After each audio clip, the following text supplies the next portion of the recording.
even though they act macho, even though they're men, some of them do still fear that rejection from women. Whereas for the females, it's more kind of like, they can be a little bit blinded as to like, this is the perfect guy that I want. This is like the picture perfect person. And then they miss the signs from people around them who is actually paying them attention, because that person may not be that picture perfect guy that they've had in their mind.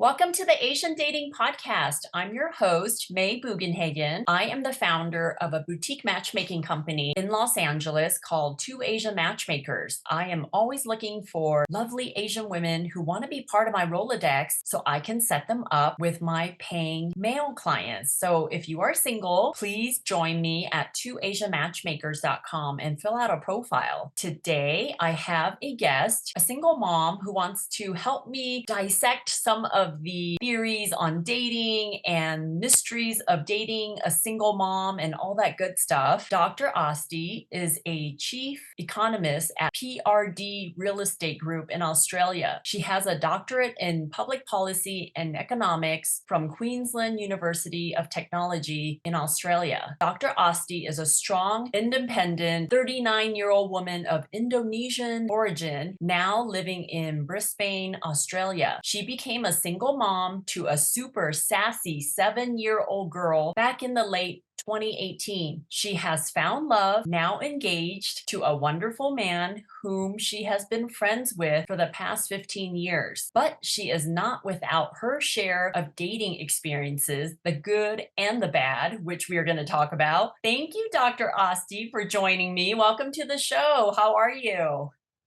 Good. Thank you so much for having me. This is so exciting. I am so excited to be part of it. I love talking about dating, whether I'm talking about dating with my girlfriends or new friends or industry experts. I feel like there's so much to talk about with dating, right? There's so many aspects. I mean, when I introduced you, I talked about you being a single mom and dating. Now, how does that work, having a 7-year-old girl and now, during your dating times, how is that difficult now that you're older versus when you're like in your 20s and dating without a kid at home? You know what? It is so funny that times have changed so much. And you are absolutely correct about talking about dating to anybody and having all of the experiences. And I talk about dating to everyone as well, whether it's my girlfriends, my co-workers, people on the street sometimes. It is so different dating as a single mom with like a child as opposed to dating when I was like in my 20s. And it's so different because I feel that it's kind of challenging in the sense that I have matured and I know what I want and I know what I don't want. But at the same time, the dating world has changed as well. So when I first dated in my 20s, whenever people were saying, oh, I'm dating a single mom or I'm dating a single dad or that person has a child, it was kind of like oh, can you handle that? Like, is that something that you want? Like, is that okay?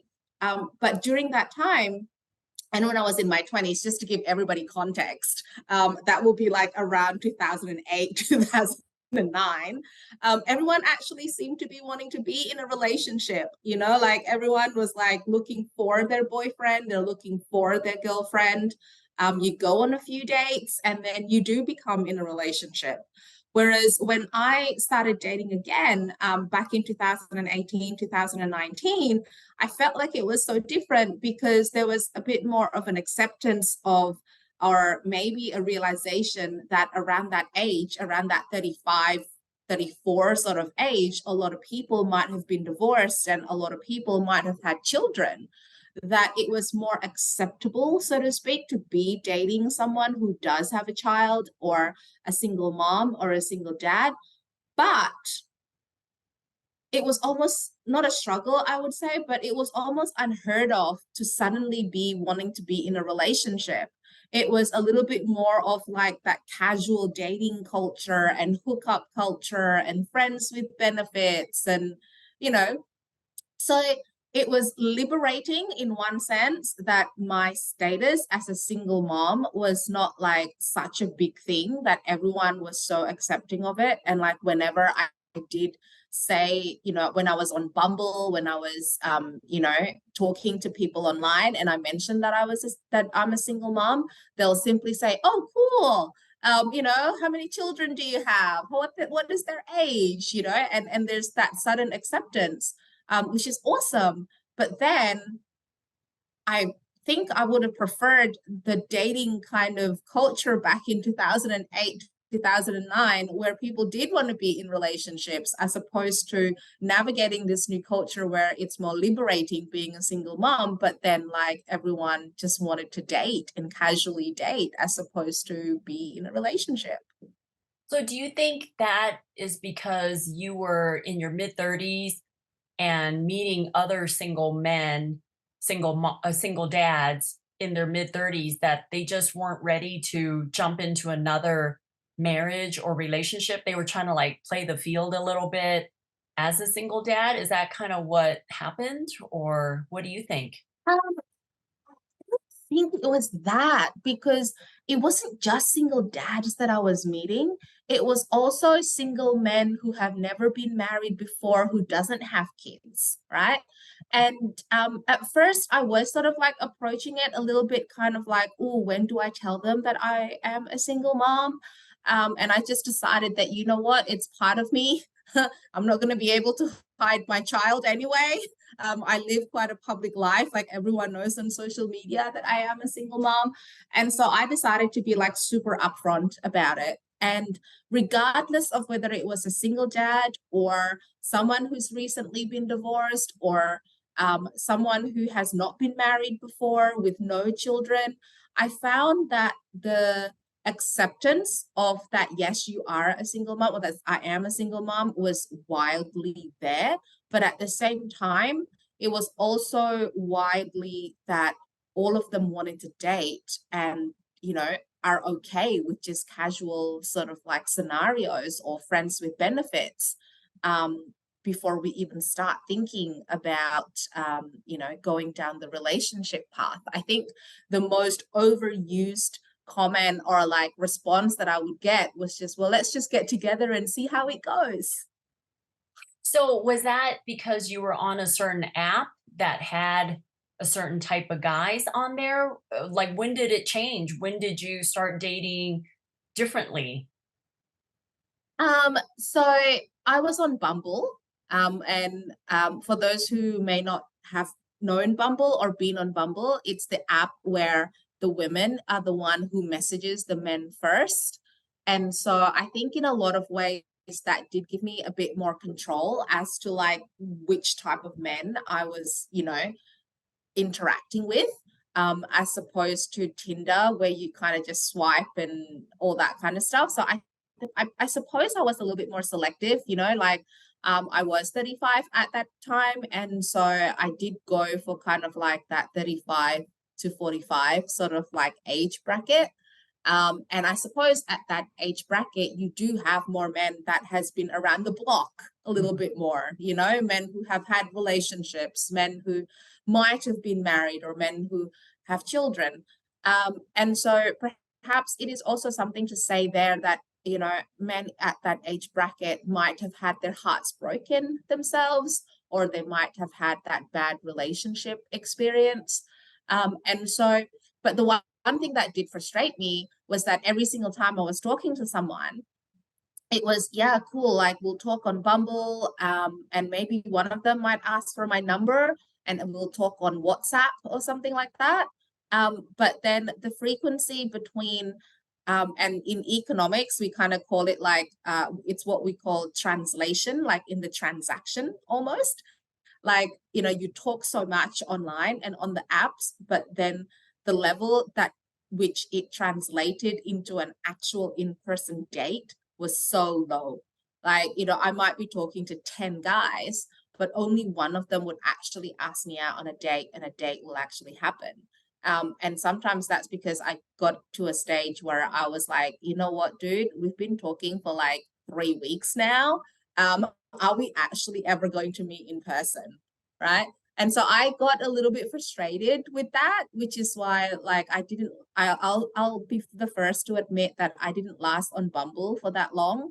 I know many people who were on Bumble for like 3 months, 6 months, 12 months. It was a month for me. Because I got frustrated. And so I thought, you know what? I'm going to try the old fashioned way kind of thing of like, let's, talk to friends that that has been in my past, or go out to events, or go to like work events, or meet people at parties, that kind of thing, because I was getting frustrated with the apps. So, with looking back on dating on Bumble, and there's a guy out there listening right now who's on Bumble, would you suggest that, hey, if you're talking to a woman for 1 to 2 weeks, go ahead and ask her out and meet her in person? Like, is there like a number that you think that they should target for? Like, hey, you've been talking to her for 10 days. Ask her out already on day 10. Like, what is that to help the guys out listening? Like, push them along. Like, or do people just want to keep talking because they're not quite ready to date yet? So they just go through the motions and say they're dating by going on the dating apps. Like, if you're messaging somebody on a dating app, you're not dating. Dating is actually meeting somebody in person. I completely agree. And I think it's another part of the dating culture that I had to really grasp. Because for me, you either date me or you don't, right? And at that point, people were saying to me, Asti, it's okay. Like, that is the dating culture now. You're just talking to someone, or you're just seeing where it goes, or you're just having a conversation. Like, I'm talking to like 5 guys right now, and I'm like, but where is it all going if Yeah. you're just talking? Right. And so that's that was like one of my frustration points, was like, come on, we've been talking for like 2 weeks Right. every day. Yeah. Like, you know. And then, so I suppose if you are a guy who is on Bumble and you are actively talking with someone, and when I say actively talking, I mean like you're pinging back and forth, like messaging, every day or every couple of days, or you know what I mean? Like, you don't have that sort of like, because I will admit there are some guys whom I was talking to, and I wouldn't hear from them for like 3 days, and 4 days, or whatever else it might be. But if you are talking with someone on the daily, and it's been going on for like a week, or maybe a week and a half, maybe 2 weeks maximum, ask them out already. Yeah. Like, if they are talking to you that much, if they're replying to your messages on like a daily basis, if they are joking with you on a daily basis, and if they're asking you, hey, how are you? How was your night? How was the pasta that you had for dinner? That girl is invested. Yeah. The chances are of that girl to say no is going to be low, because that girl is literally like checking in on how your dinner was last night, or like, how was your exam last night? You know what I mean?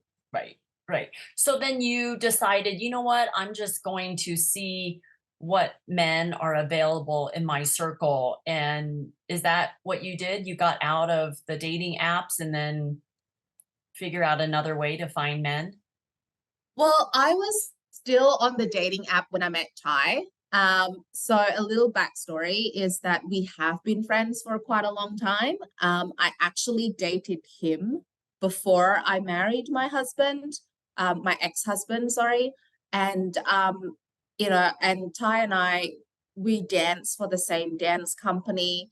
We've been each other's friends for quite a while. We dated before. And he's the guy who has always messaged me on my birthday every year, to say hello, happy birthday. Maybe we should catch up for KFC. That was our thing. It was like to eat KFC together. It never happened because I was married. And then so, I decided, you know what, let me reach out to him, say hello, see how he's going.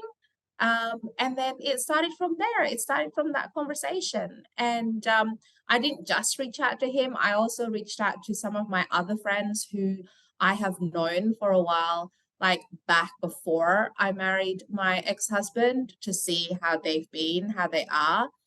Funnily enough, some of them I've seen them whether it's at dancing or whether it's at a parent's event or whether it's at another friend's party.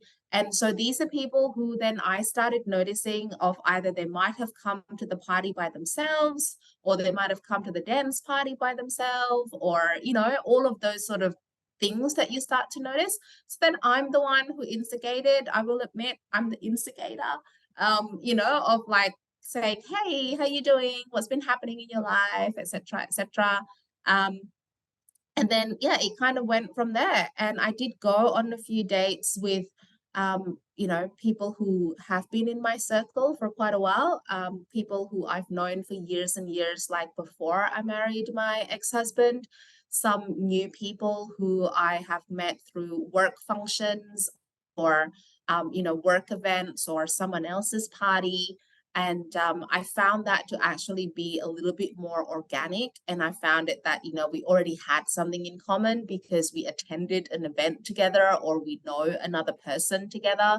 And so if nothing did come out of it, and some of it, nothing did come out of it, it meant that I said hi as a friend and, followed up as a friend or something, like it wasn't kind of like, it didn't feel as transactional as, say, Bumble, for example. Are you saying that if there's a woman listening out there right now and there's a guy that always messages her happy birthday every year, that might be someone she should do a double take and be like, huh, maybe he does like me that way? Or, thinking back or talking to Ty now, did he still have a crush on you even when you were married? See, in my sort of like romantic world, like you know how like as a girl you have that romantic fantasy kind of thing. In my romantic fantasy, I would love to be able to say that yeah, the dude still had a crush on me even though I was married. Um, but in reality, that's probably not the case. I think it might just be because he was still friendly towards me and he still remembered times that we had, like, and funnily enough, like when I did get together with him, when we started dating again, he remembered quite a lot of our dates, like previously, like 10 years ago. And we're talking 10, 11 years here because the last time I dated him was in late 2008, 2009. And then we dated again in 2019. So that is 10 years, Yeah. right? But I would say that if you, and I suppose if you are a woman and you are noticing that there is someone who's always paying you a compliment or someone who's always like saying, hey, how's your day going? Have you had your coffee yet? Have you, how did your meeting go? Unless that person is also married and like in a relationship, it could be something there, you know? Because right now I feel like there's this I feel like we're a little bit more fragile, whether it's because of our past relationships, whether it's because we're busy, whether it's because I don't know, the divorce rate is like 50% in most countries, or you see other people's relationships not working.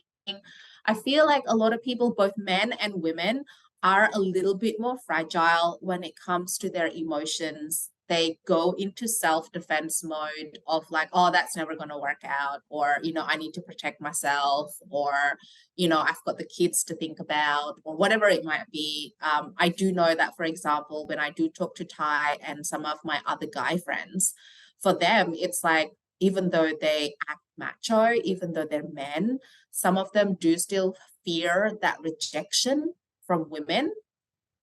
Whereas for the females, it's more kind of like, they can be a little bit blinded as to like, this is the perfect guy that I want. This is like the picture perfect person. And then they miss the signs from people around them who is actually paying them attention, because that person may not be that picture perfect guy that they've had in their mind. And some women are afraid of rejection as well. Or some women have gone through a divorce and go, you know what, never again. Yeah. Dating is too hard. It's taking up too much time. But that's because I think in both sides, whether it's men or male or female, there's a fragility to like our emotions, and we're realizing how precious time is.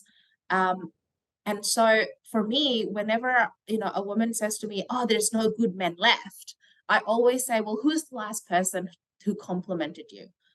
Or who's the last person who asked you how your day was?" And they were like, "Oh, it's my friend Richard, or it's my friend Sam, or it's my friend whomever." And I said, "Well, is he single?" Right.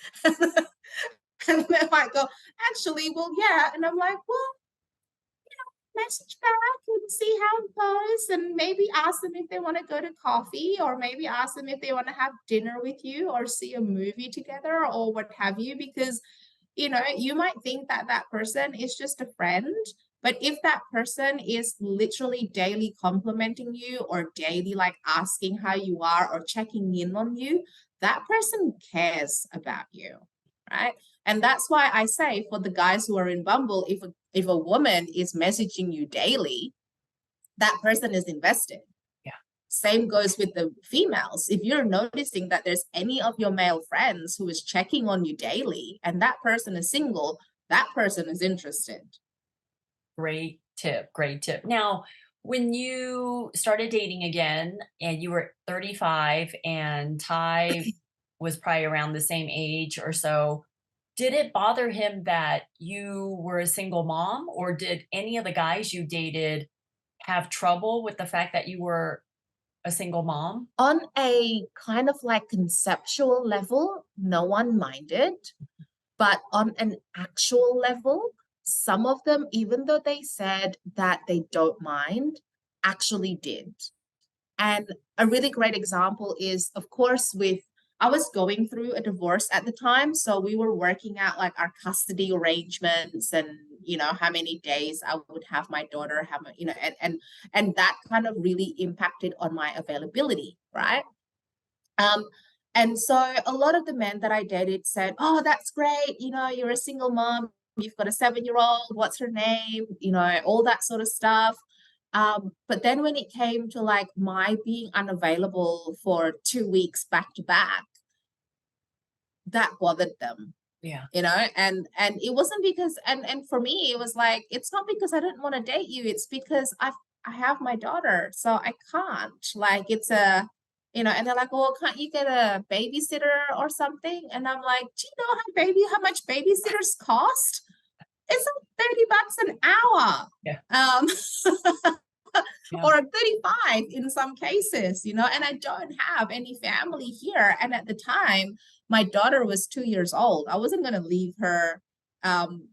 She was 2, 3, and then 4. I wasn't going to leave her on like, a daily basis or a regular basis with a sitter just so that I could go out on a date.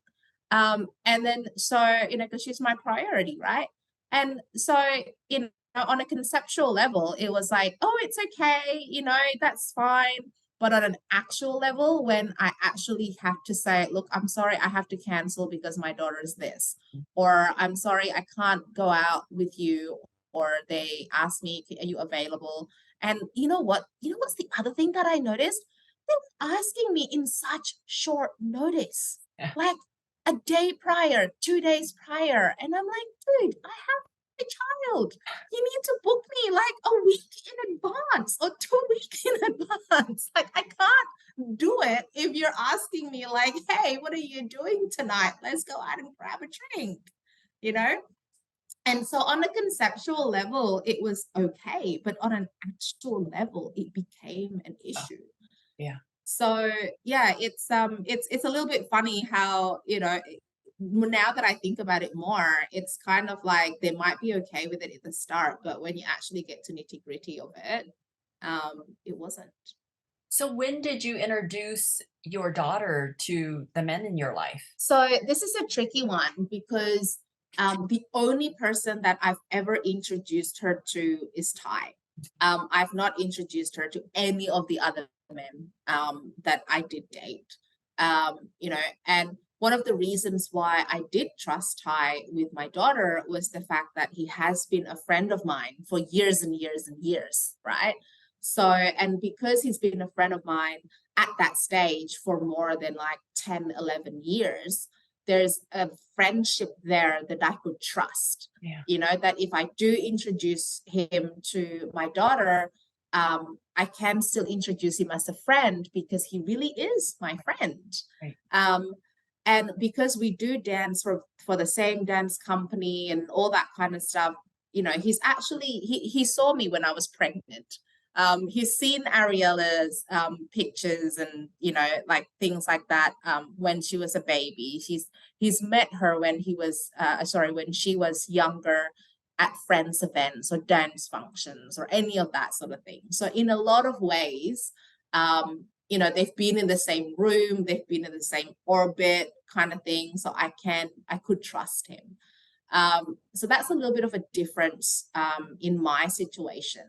But for other friends, other single moms who's friends of mine, as a general rule, I've told them let them know, as in let him know about your life, about your kids early on, so that at least you're both going into something with both eyes open, right? That he is aware, for example, if you have 2 children or 3 children, what are their ages? These are the sort of things that they do. If one of them have special needs, or if one of them goes to a particular school, or they've been raised in a particular way, let them in terms of information, so that if you do decide to go into that exclusive relationship, neither of you is going into it blind. And you have to be fair to the person that you're dating. You don't want, like, I kind of do the whole, let me put myself in the other person's foot, right? So if I'm the man dating like a single mom with 2 kids, for example, before I make a commitment to that person, if I am going to make a commitment to that person, I don't want to go in blind. I don't want to go in not knowing anything about their kids. So I would say, not introduce your children physically to the person like early on, but to who your children are. So that when you do decide to go into that relationship phase, then you have a pretty good idea about the kids, and before you actually have physically met the kids. And I would say, for all of the single moms who are friends of mine, they found it to be working better if they introduce their kids once you are in a relationship. Once you have said that, yes, we're boyfriend, girlfriend, yes, we are in a committed relationship. Because I feel that that's easier on the kids as well to kind of navigate and know, okay, so this is mommy's special person, right? But like I said, introduce the idea of your children quite early on, so that the person you're dating knows about them and you're fair to them. But then in terms of physically introduce them once that is mommy's special person for real. So we are seeing many people choosing to be single for a variety of reasons. One being how challenging it can be to date. What do you think? Are people choosing to be single versus pairing up in Australia? You know what? I actually have some very, very close friends of mine who are actively choosing to be single for that exact same reason. And these are super close, dear friends to me, And sometimes I kind of go, I said, are you sure? Like, there's so many amazing people out there. Like, who do you cuddle up with, like, to watch movies and like share all your secrets with and things like that? But at the same time, I get it. I get it because right now, their main frustration is, I felt it a little bit in terms of talking to someone for like weeks and weeks and nothing ever happens because you're on the apps. Or that they have met someone, but then that person only just wants to date or date casually and not actually want to be in a relationship, right? So yes, the answer is yes, it's happening here too. I have some very close friends of mine, and it's not just females, it's both males and females who are actively saying, no, I'm going to be single. You know, my sisters, my brothers have children, they're married. I can get my fix by, you know, going to play with my nephew or my niece or whatever it might be, and then I can give them back. And some of them it's not even about dating. Some of them it's more about the freedom of, like, you know, they've been single for so long that they can't imagine like having to, say, pick up another man's dirty shirt on the floor, or like having to like think about another person when it comes to planning their social life. Or, you know, I have a friend of mine who just loves going on these solo trips to different countries, and like, you know, and he's just like, if I have someone else, then I'm going to have to like think about, you know, planning trips and how it's going to work with her and all these sort of things. Whereas it's just me, I can just book my leave like from work for 2 weeks and then get on a plane to the Philippines and explore Philippines, you know? And then so it's a mixture, I think, between frustrations of the dating world, but then also in a lot of way that they're so used to their single life, they're used to having their life in a particular way, whether it's travel, whether it's passions and hobbies and, you know, things like that, that they just kind of go, you know what, I'm happy with what I have. I'm happy with like and they do it by choice. I'm happy, like, this is who I want to be. This is, I love this. I've got 2 kids. I actually don't have room for dating right now because my kids are at a certain age where they really need their mom, and there might be special needs children or whatever else it might be, right? So it's some of it is actually life circumstance. Some of it is a decision, active decision, that I do want to be single and I'm happy being single because of my lifestyle. And some of it is because they're frustrated with the dating world. And then there's some who's a combination of all three. So you mentioned that some of the women are frustrated when they do online dating, like they keep talking to the guy and nothing happens. But do women in Australia ask the men, like, hey, do you want to go get a drink? Or hey, do you want to go get coffee? Do women make that move in Australia? Um, I would say more and more women are doing that. And more women are doing the whole, hey, look, I'm a busy person. Where are we going with this? Are we meeting for coffee or not? You know, Maybe, are we but maybe not phrase it that way. Maybe just say, "Hey, I would like no, to meet you for coffee." But yes, you could feel like they're just ready. Like, look, let's meet already. This is nonsense. yeah, I don't want to be your pen pal. exactly. And um, you know, I'm gonna be completely honest. Like, I am probably like the worst or like the most harsh dater out there, because I have done, like, even with Ty, for example, I did, you know, after a few weeks of dating, I literally asked him, I said, so how long am I staying your friend? And he's like, what do you mean? I said, well, I'm either your friend or I'm your girlfriend. Pick one. Yeah. So you're saying you guys were together hanging out for like 3 weeks and he didn't even try to kiss you? He Okay. did. And that's the Okay. So thing, you right? And wanted a that's where commitment. You wanted to be exclusive. exactly. I Okay. wanted to be exclusive. And look, I'm going to confess. I'll make a confession that that was my tactic.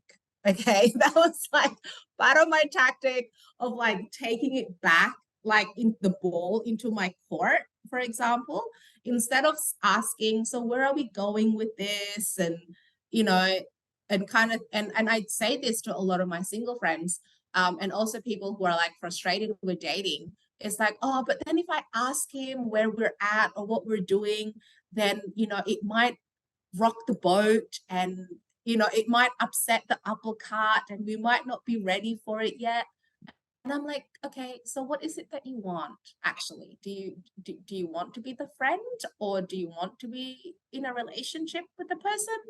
And they said, I want to be in a relationship with the person. I said, well, tell them that. Tell them this is what I'd like to do. This is what I like to be. Are you in it with me, or are you out? And I think for me, after dating for quite a while, for so long, and then like being in a marriage and then having a child as well, my patience level is quite low. Yeah. More in the sense that, I have a full-time career, I have side hustles, I have to manage a household, I have a child. I don't have the time to kind of try and figure out, are we dating? Are we not? Are we friends with benefits? Are we casual?